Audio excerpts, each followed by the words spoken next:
Welcome to Civic Warriors, brought to you by Witham. On this podcast, we bring the conversation to you, sharing engaging stories that motivate and build consensus in the nonprofit community. This podcast is about the innovators, the leaders on the front lines of adversity, guiding lights in the nonprofit industry affecting change. And through their stories, we can all join forces to become Civic Warriors. Hey, Warriors. Welcome to today's episode of Civic Warriors, brought to you by Witham. I'm your host, Brad Caruso, leader of Witham's not-for-profit practice. On today's episode, Melanie Duval, the Senior Vice President and Chief Philanthropy Officer at Dana-Farber Cancer Institute, joins us. Melanie is responsible for the fundraising strategy and tactics in the Division of Philanthropy, including the Dana-Farber campaign. Melanie is a seasoned development executive with over 3 decades of experience in advancement, campaign planning, and strategy.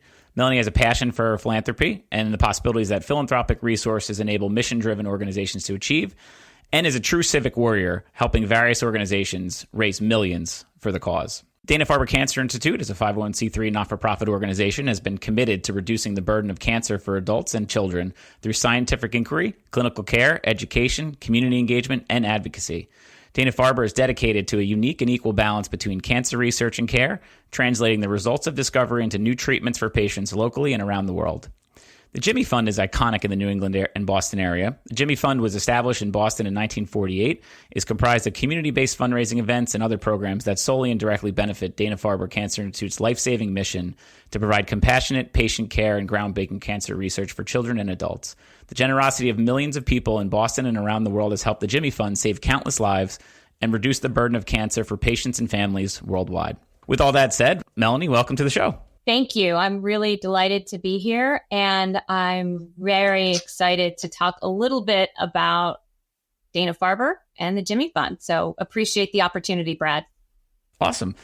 So Melanie, why don't you share a little background of how you arrived at Dana-Farber and the passion behind your work? Sure, I'd love to. Like many people who might be listening, I have been in a wonderful opportunity to combine what I love with my career. And what I love and am passionate about are creating opportunities for people to lead and serve in the nonprofit space and make a difference in the world. You know, especially now when there's so much going on and it feels like it's hard to make an impact. There are so many ways that everybody can do one thing or many things that will have an impact that may go on for years that they don't even know at the moment. So the fact that I'm in this profession of service and philanthropy is a gift and one that I'm very grateful for. I came to Dana-Farber from California, where I worked for some really wonderful organizations before discovering just the magic that is Dana-Farber.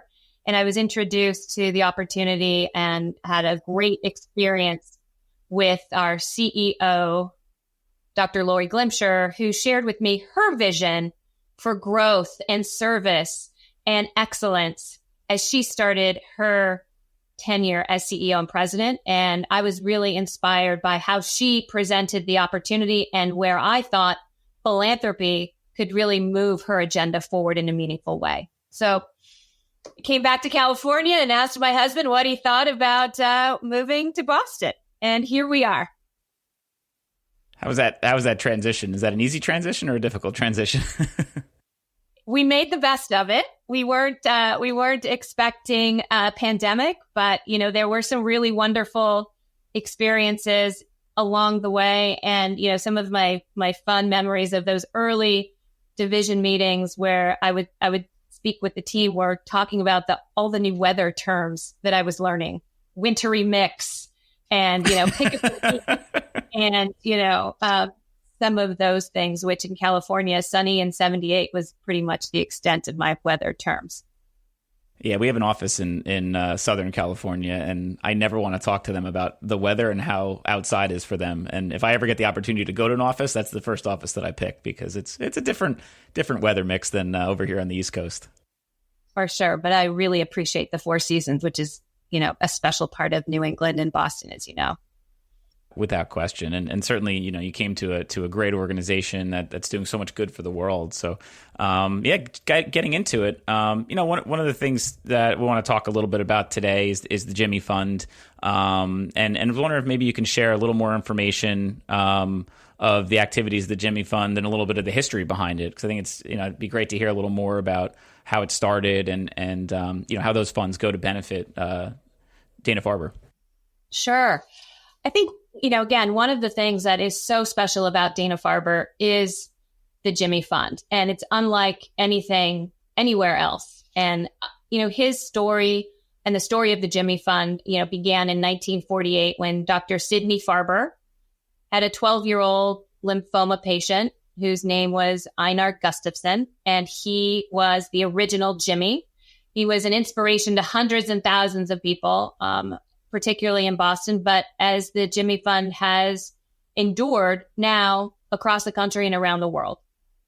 So named Jimmy, Einar, was a patient and he was, kind of given the pseudonym Jimmy to protect his identity. He appeared on Ralph Edwards. Someone will have to Google that, but Ralph Edwards' national radio program, which was called Truth or Consequences. And that was broadcast from Jimmy's hospital room in May of 1948. So during that broadcast, Ralph Edwards talked about, this young cancer patient from his Hollywood studio, going back to California, and the fact that this young cancer patient was a Boston Braves baseball fan. And, Einar was, a real fan of the Braves, and they surprised him with a visit to his hospital room. So at the end of the show ended with Ralph Edwards, asking listeners to make donations so that Jimmy could get his own TV set to watch his beloved Braves play. And more than $200,000 was collected, and the Jimmy Fund was born. And just as a sidebar, I looked up what the value of $200,000 in 1948 would be today. And today, accounting for inflation, $200,000 in 1948 is worth $2.6 million in today's dollars. So it's a really incredible origin story. And it's something that is definitely part of New England, definitely part of Boston, and by every measure, part of the DNA of Dana-Farber. Yeah, and to have that much relevance and impact over that many years and maintain consistent, strong fundraising with the Jimmy Fund itself. And yeah, thinking about $200,000 back in the late 1940s, it probably is even more than that if you think about the times and what a dollar bought you back then versus what a dollar buys you today. And so, yeah, it's incredible to hear that and also to see the evolution of the organization for so many years and the impact that you've had for so many years. And one of the ways that our firm got introduced to the Jimmy Fund itself, we have a Boston office, and they have been participating in the Jimmy Fund radio telethon that you host, and that's kind of how I got introduced. Which I started reading more about it and learning more about it, and I love that aspect, and really want to dive into it a little bit, just how that's going. So I was wondering if maybe you could share a little information about the radio telethon that you hold. How much money was raised last year? How I know that's coming up in the near future, but maybe share a little more information about that.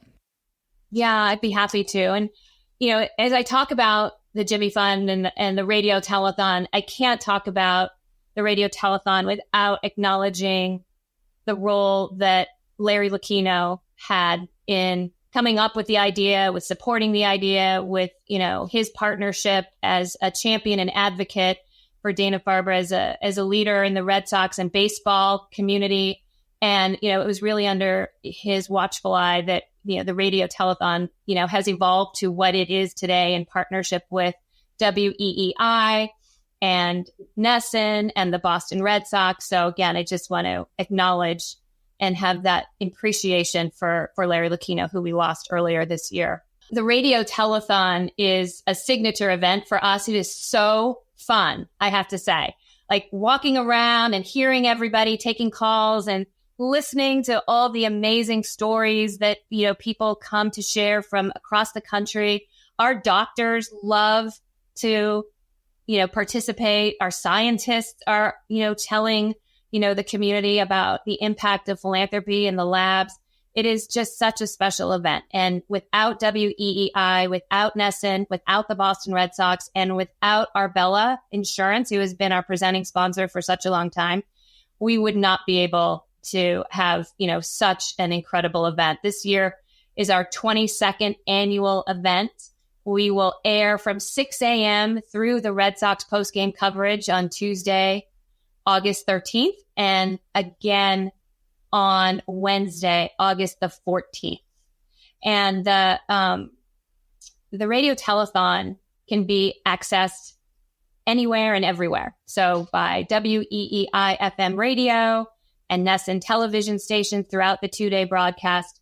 And as I said, it includes some really inspirational stories from our Dana-Farber patients, their family members, our clinical and research leadership. So this year in particular, we're really excited because we'll include the Jimmy Fund captain and Boston Red Sox pitcher, Garrett Whitlock, who is fantastic. We'll have a special on-field ceremony before the game. And this year, the game is the Red Sox against the Texas Rangers. In 2023, just last year, the radio telethon raised more than $4 million.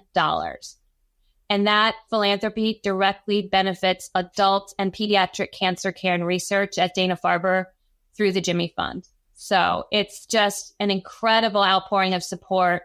It's an incredible gift to be able to work together with the organizations I mentioned, and it's a lot of fun.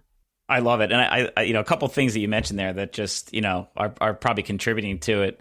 Maybe you want to comment on a little bit, but it seems like you've created this like really strong culture around the event, all the different individuals that participate. You have the Red Sox that are participating. You have the doctors that are participating. You have, a lot of different individuals that are taking part in this and seem to have been taking part in it probably for many, many years, right? It's certainly been around for 22 years. You're not it's not a one-time thing. From your perspective, and also just to comment, the format. Not many not-for-profits out there, and we talk about 1948 versus 2024. Not as many nonprofits have had as much success, I think, with a radio telethon and the in-person gathering that you're creating and kind of making all these things work. What do you think has been contributing to your success and maintaining that relevance over so many years, and continuing to be very, very successful with it? There are so many things. I can't just name one thing, but I think as we think about, people that might be listening to this podcast, what we do in philanthropy is a team sport. It starts and ends with the team. And we have an incredible team in the division of philanthropy. We have an incredible team at Dana-Farber who partners with us, our clinicians, our nurses, our faculty, so many administrators. They walk, they run, they scoop ice cream, they volunteer. They show up for the 6 a.m. segment on Radio Telethon Day.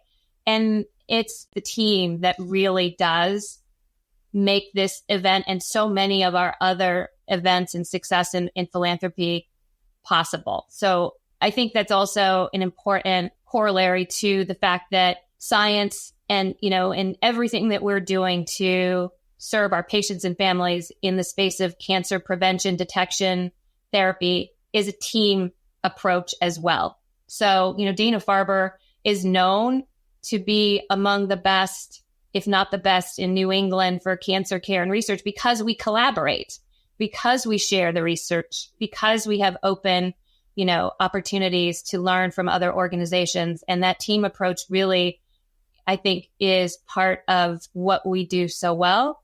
And I would say points back to why the radio telethon has endured and been so successful is because we embrace it as a team with our partners in the community and in our organization.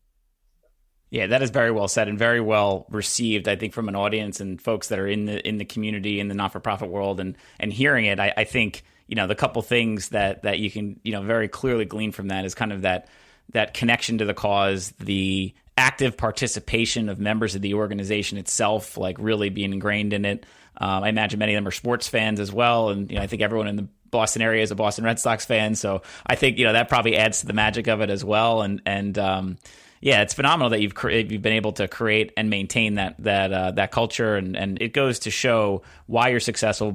And the reason that you want to be successful is so that you can support the mission of Dana-Farber itself, and you can continue to do the great work you do. So I think all of those things are mutually inclusive, and I really appreciate you sharing that. It certainly it gives people, when they're thinking about how do I make an event successful? How do I, engage my community? I think, this is a perfect example and model for how to make that happen.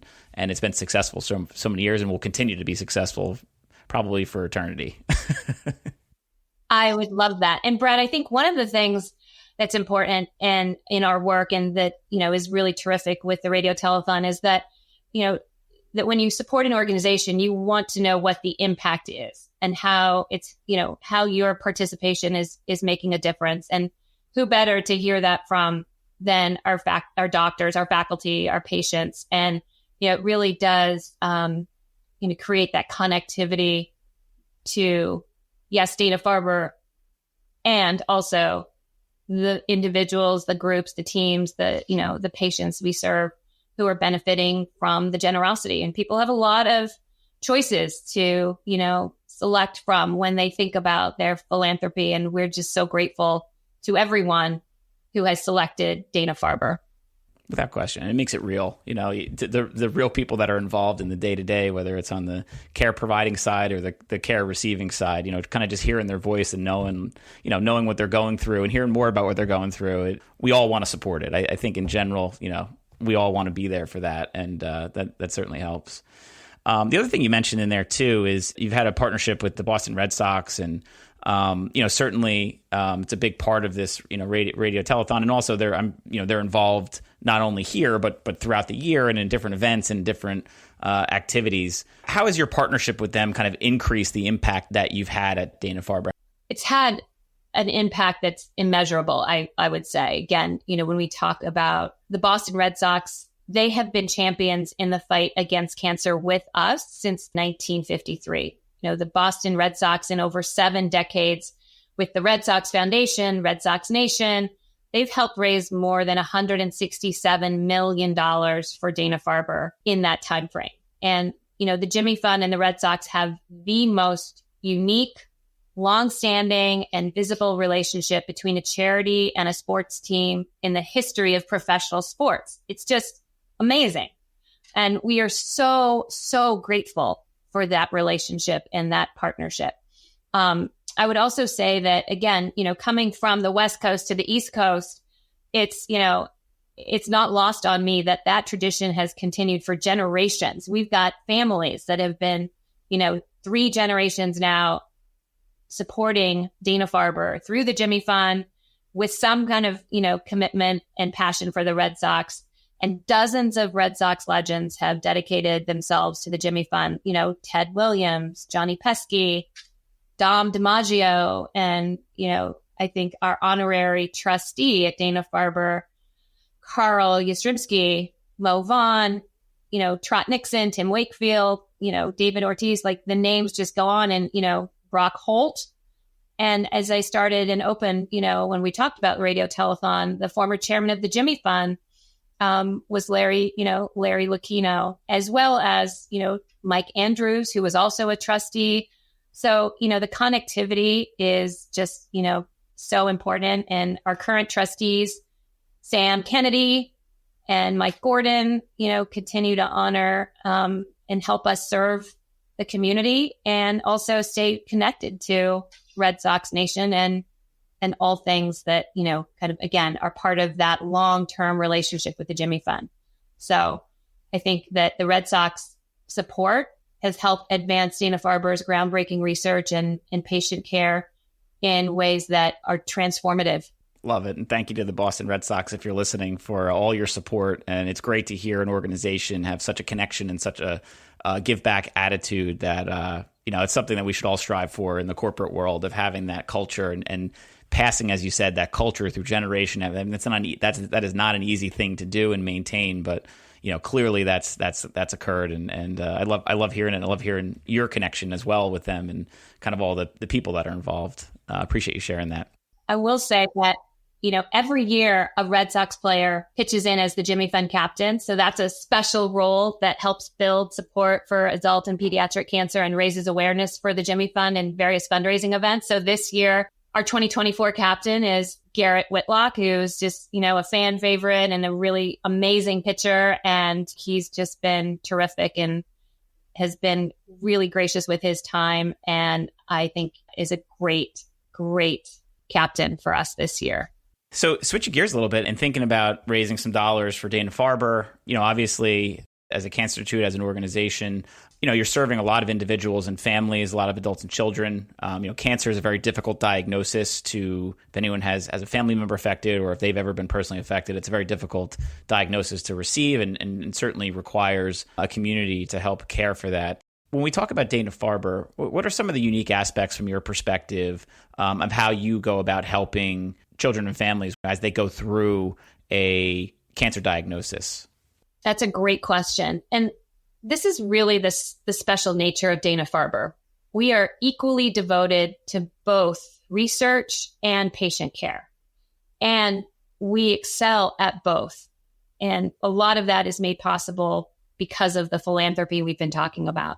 Our model, which is unique, focuses on research and patient care, and that's important because it improves patient outcomes by accelerating the pace of bringing research findings into the patient setting and then bringing those clinical observations back into our research. And what we talk about that is bench, meaning the scientific bench to bedside, and then the bedside of the patient, those clinical care observations back into the research laboratories so that we're always looking at the impact of and the flow in that way.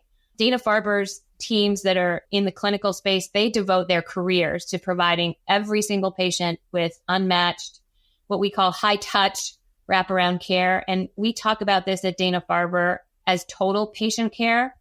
And that means that type of care supports the medical, psychological, spiritual, social, emotional needs of our patients and their families. And that means social workers or nutritionists or integrative therapies like acupuncture, a lot of things that aren't covered by insurance plans. We just do because it's the right thing to do and it provides for better outcomes and a better experience. And then the Jimmy Fund represents this power of community. So many friends and families who feel like, when a patient family member is going through an experience at Dana-Farber, that there's nothing that they can do. It really allows people to have an outlet to do something, organizing a bake sale or, participating in a golf tournament or a radio telethon or raising money to help advance cancer care and research is so empowering and meaningful for families, again, who feel like there's nothing that they can do and very helpless in some cases when family members and friends are going through an experience at Dana-Farber. And we've been able to help millions of patients here in New England and Boston, but also patients and families around the world. And that's a really special and important part of why we do what we do. Yeah, that full circle approach and having different families involved, everyone involved, and then continuing to advance the research and then bring that back in. So yeah, you're covering all your bases and improving. So can you share a couple stories of maybe some impact that you've had or any special stories come to mind that you'd be comfortable sharing? Sure. So some specific examples of what philanthropy has enabled is in the development of more than half of all the cancer drugs approved by the FDA in the past 5 years. And one specific example is the first new treatment for acute myeloid leukemia in 25 years, which is a new generation of therapies for multiple myeloma. The first epigenetic drug for solid tumors. Another example is the first targeted therapy for certain patients with glioblastoma. And another example is the first CAR T cell therapy for certain lymphomas. So those are some very specific examples in terms of cancer drugs and therapies. And I think another example is that clinical trials are very important at Dana-Farber.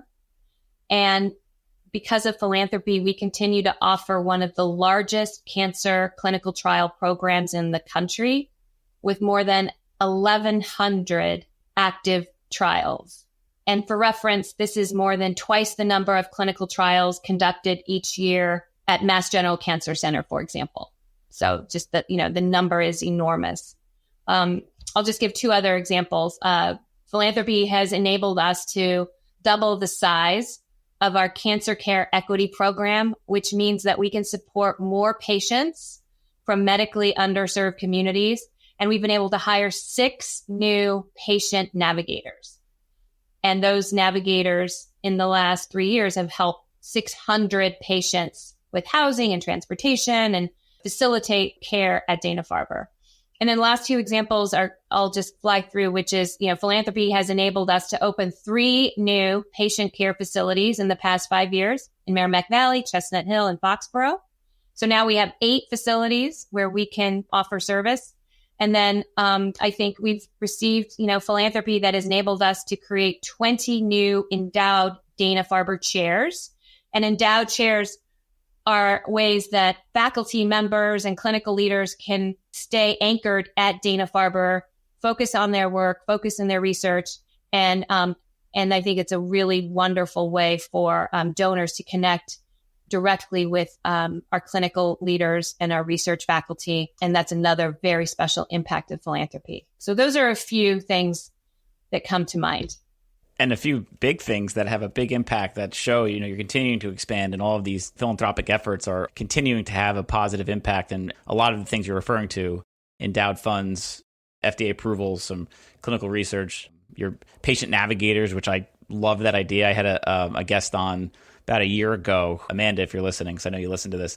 She talked about that. She was diagnosed, and one of the most difficult things was, how do I navigate the process? Like there's so many things to know, and having that person there that can just help guide you through everything from soup to nuts. Where do I get food from? How do I, I need financial help. I need someone to take care of my son. There are a whole host of things that occur, and I think that concept of that patient navigator, if I'm understanding it correctly, or if I've read into it correctly, is critical from me hearing it from a cancer survivor's perspective. And I love that, obviously you've being able to invest resources into that goes a very long way into helping people have they have the worst news of their life, the worst day of their life. And now they have someone who's there to help them navigate that news, navigate that information. And for anyone that's gone through it, or his family members have gone through it, it's one of the hardest things to hear. And it's one of the hardest things, not everyone knows how to talk with their loved one or family member. And I think there's a whole variety of things there that I love hearing that. It's such a great story of impact, and how those dollars that you raise go to a great cause to improve the lives of many. Yeah, that's so true. Medicine is so high tech now, and it's also really important for us to remember the high touch. If we, like you were just describing, walking through someone on this journey requires a lot of empathy and a lot of extra support. And we're grateful that we are able to provide that. It's an honor. Love it. So I think one of the things I commonly hear out there is, when we think about making a gift to a charity, how gift is too small of a gift, or there's this misconception that a small gift can't have this big impact. But I think you've proved that wrong on a variety of levels. And can you help quell the theory of how small gifts can make a big impact? I'm happy to. Cancer care and research are very expensive. It costs over $6 million a day to run Dana-Farber, and every gift makes a difference in achieving what we aspire to achieve every day. And so gifts of all sizes support the breakthroughs and research that we need to continue to move things forward, especially, when we talk about the power of community, the power of the multiplier effect. I think that's a really important aspect of, the community of support at every level. We have, been the beneficiary of starting, back in 1948. Grassroots fundraising has always been and will always be part of Dana-Farber. And at the same time, over years, those individuals may, want to step into something that's a little bit bigger opportunity, or, may want to make a provision in their estate for Dana-Farber. Whatever it is, doing something and taking action and being part of a community that cumulatively is having such an impact on patients and families and the research in the field is important, and I hope a gratifying experience. So it can't be overstated how important it is to participate versus not participate, and how important it is for us to acknowledge the totality of every dollar, every contribution from every source. Kids have sold lemonade and brought in Ziploc bags of quarters. And I've written handwritten notes to a couple of those folks, a couple of kids I can think of specifically. Leslie, if you're listening, I'm talking about your boys who, had a lemonade stand out on the Cape and, and brought in a Ziploc bag of quarters. And we wrote a hand note to inspire that philanthropy as they get older. And hopefully, we'll continue to appreciate the power of doing something for Dana-Farber, but doing something for others, which is so important. Stories like that always melt my heart when you hear about like just a kid going out on a limb and coming to you. And that's the perfect example of how it's about the effort and not necessarily, not the dollar amounts. I mean, do big dollar amounts help? Sure. But hearing about a child raising money for it and saying, here, I've done everything I can. It's just, and I love that you wrote a handwritten note, and I love that you've acknowledged it. And I bet those children will keep that for a very long time, if not forever, because they'll say, hey, I love this. It was such positive affirmation. And I love doing philanthropy because I know the good cause that it's going to. And I know that it was a positive thing that I did. And teaching people the power of philanthropy and teaching people how important it is to have that type of attitude towards giving back. It's the gift that keeps on giving, and it'll be there forever. As we wind up here, I guess curious from your perspective, and you've shared a lot of great insight, and we have a lot of not-for-profit organizations and leaders listening to this, and those folks in the community. What is one tip you can share for a not-for-profit organization or individuals trying to raise money for a cause to help them maximize their fundraising efforts? That's a really great question, and there are so many. I've learned so much from so many other people, and really stand on the shoulders of people that have come before and done amazing work. I think one of the important things is to say thank you, to be grateful. And in that spirit, don't take anything for granted and don't wait. It kind of all bundles together. I think putting things off because you don't know enough, you don't have enough information, you're not sure if it's the right time, you think the person might say no. I think, again, number one reason individuals do not participate in philanthropy or do not make a gift is because they were never asked. And so I think that is a really important tip that, has stayed with me. And I would offer that as one of the, if I could only give one in very specific terms, it would be that. I love that, and I think that's one of the most people always fear the ask. I think it's generally we have to get away from that fear of asking. But you're right. If you don't ask, thou shalt not receive. So in general, that's the great tip. And for those that are new to fundraising, doing fundraising, I know I went through a fundraising campaign about a year ago myself and kind of built a team. And I remember that was the one thing that was probably the most daunting was how do I ask and what do I ask? Do I list an amount? Do I not? How do I ask for it? But I remember the folks that I was working with that were on the professional fundraising side were like, most important thing you do is just make that ask. And then just be ready to answer questions and be ready, like really understand what you're doing and why you're doing it. But when the cause is so personal to you, you shouldn't fear the ask because it's easy because how personal it is to you. You know everything about it. And it's just, sometimes as human nature, we shy away from the uncomfortable conversation, but it's really not uncomfortable. It's just in your mind, it's uncomfortable. So yeah, I really appreciate you bringing that advice over because that is very important for those that are looking to raise money for a cause. And it applies to every part of philanthropy, right? Not just those that are, in the space of talking directly with potential supporters, but I wouldn't be here if it weren't for the fact that you asked me. So, very true. I think it, extends to everything that we do in the space. And I'm very grateful and I appreciate the opportunity. So I think it comes back to that.